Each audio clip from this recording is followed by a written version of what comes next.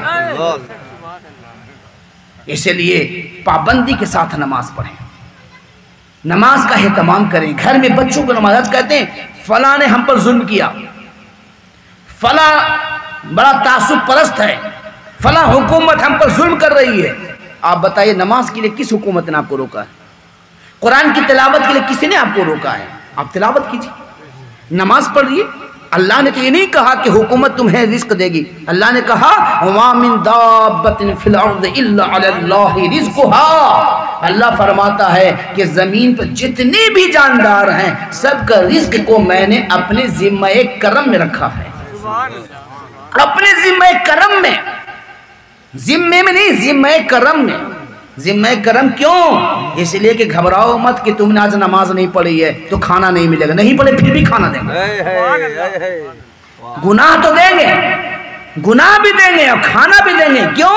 اس لیے کہ ہم نے ذمہ کرم میں رکھا ہے، ہم تم پر کرم کرتے رہیں گے، تم کتنا بھاگو گے، تم کتنا بھاگو گے، ہم تم پر کرم کرتے رہیں گے۔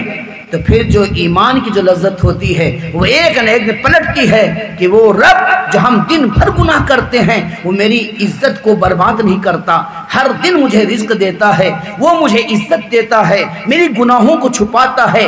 تو پھر مومن پلٹتا ہے، اور پلٹنے کے بعد جب رب کی بارگاہ میں آتا ہے تو رب فرماتا ہے میرے بندے میں تیرے اس پلٹنے کا کب سے انتظار کر رہا، اس پلٹنے کا کب سے انتظار کر رہا۔ داؤد علیہ السلام کو اللہ رب العزت نے وحی نازل فرمائی، اے داؤد اگر میرے بندے کو یہ پتہ چل جائے کہ میں اپنے بندے کے پلٹنے کا کیسا انتظار کرتا ہوں تو میرا بندہ میری محبت میں اپنی جان قربان کر دے۔ اس لیے لوگوں ہمیں اصلاح کی ضرورت ہے، ہر گھر میں ایک انقلاب کی ضرورت ہے۔ اس انقلاب کے لیے بہت اچھے پراپرٹی کی ضرورت نہیں ہے، اچھے اعمال کی ضرورت ہے، اچھے ایمان کی ضرورت ہے، پختہ عقیدے کی ضرورت ہے۔